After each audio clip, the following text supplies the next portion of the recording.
So I would like to spend a little time talking about the differences in forms of government as they relate to the United States, the church in the United States, the difference between a theocracy as outlined by or in relation to the Bible, and how human beings look at it, a constitutional republic and a democracy, and whether there is a theocracy today, and how this relates to the church and individuals or individual believers. First, I think we need to see a definition of each and some short discussion. Now, I want to make a few videos on this because I don't want to spend a lot of time on each video. I think taking too much time today during this political climate is difficult. So I would like to have a shortened time frame for each video, but I would like to fill it with as much information as I can. I'd like to begin with what a theocracy is and how the Bible describes it. And is it the form of government God desires and began with? Is it the form of government God forced on humanity and on his people? Is it the form of government the United States is under or was under to begin with? How does it differ from the form of government our forefathers chose? And how does it relate to the government of the church today? And these forefathers, mind you, who some, as George Washington himself, were Christians. So let me give a working theoretical definition of theocracy and go to the Bible briefly, of course, not comprehensively, or we would never get through this brief lesson.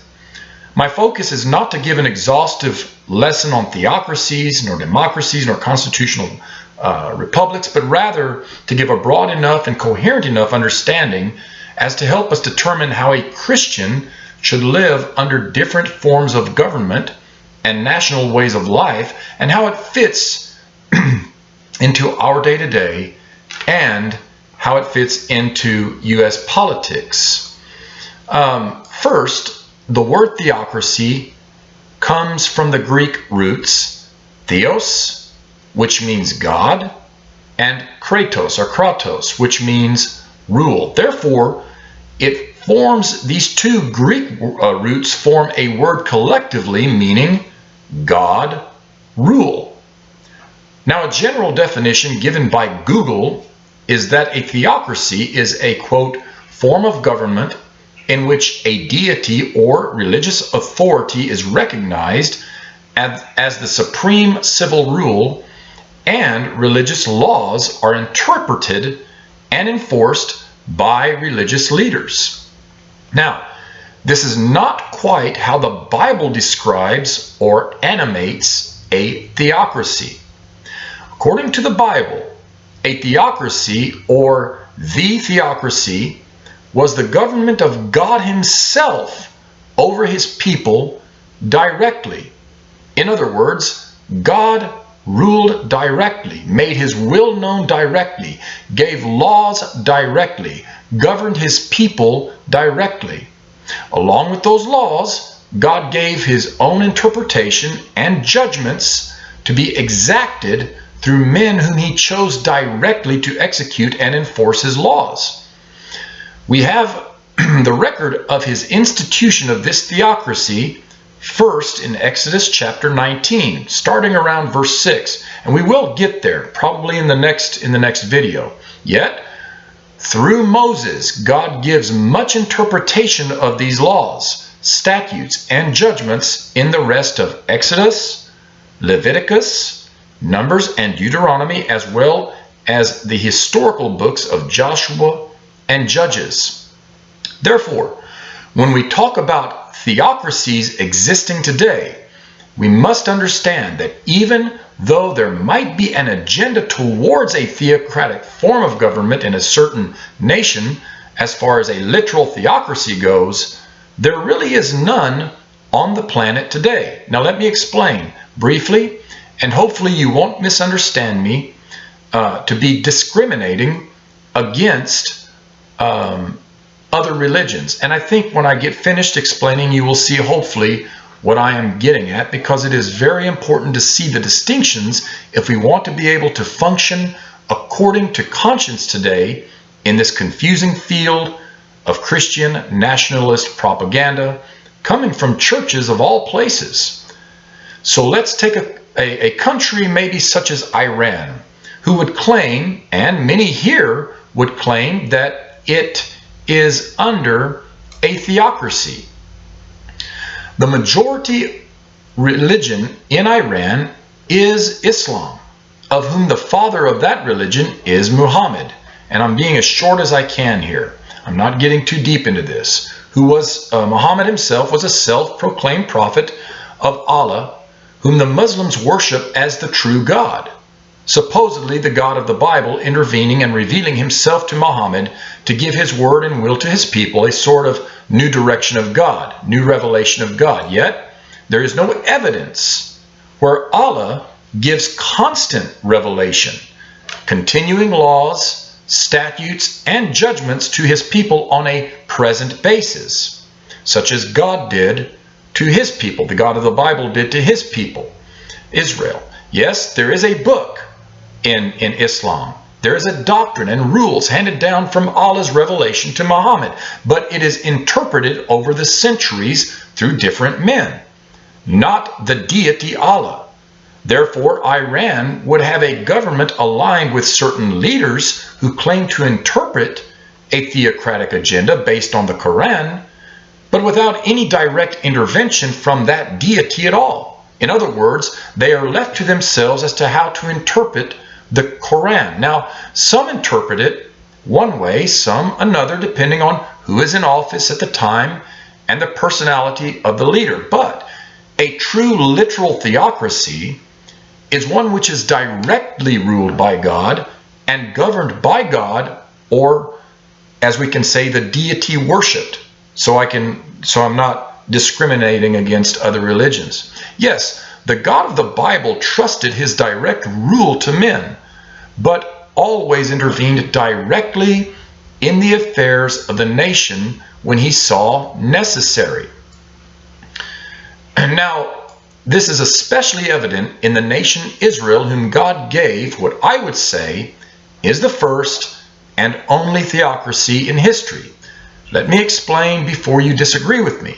And if you already disagree, please tell me why in the comments, if you wouldn't mind.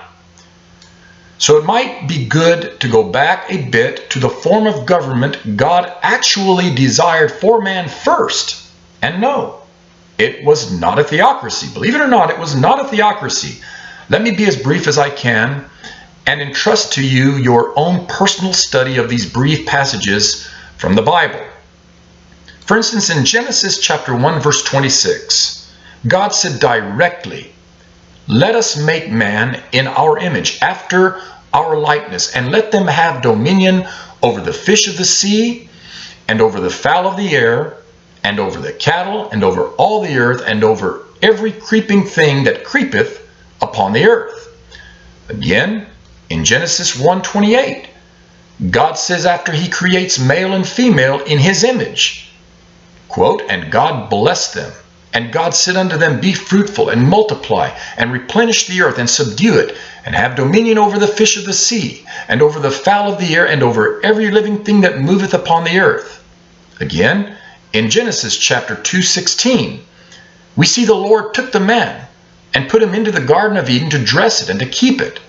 So God delegated much, if not full responsibility, to man initially, to govern the entire earth, specifically the Garden of Eden, a paradise for man to live and grow as a nation. Now, what is interesting here is that you could say that God's initial form of government for man was what would be called an autocracy or a dictatorship. But wait a minute now, please be very careful. Okay? These words today are synonymous with suppression and oppression of the people under that form of rule, and the majority of human beings do not want this. I do not want this. What I am saying, though, This is how God desired Adam to rule. Now, this was before sin entered into the picture. We must understand that.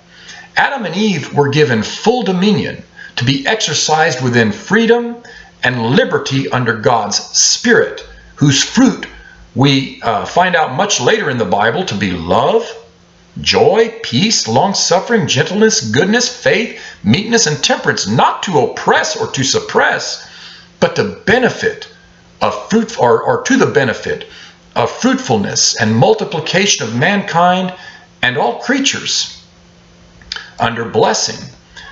Now, I must continue or I'll get bogged down.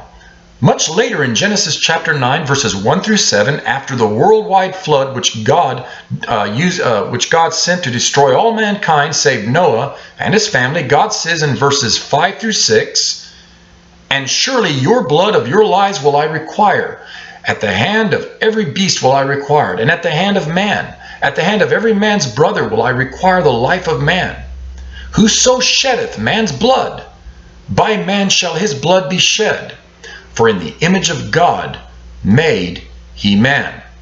Now, God all of a sudden institutes a new form of government, human government.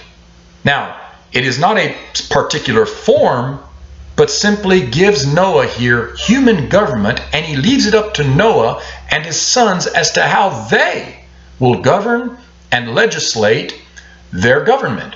But however they do it, it will be for the primary purpose, among other priorities, to protect human life.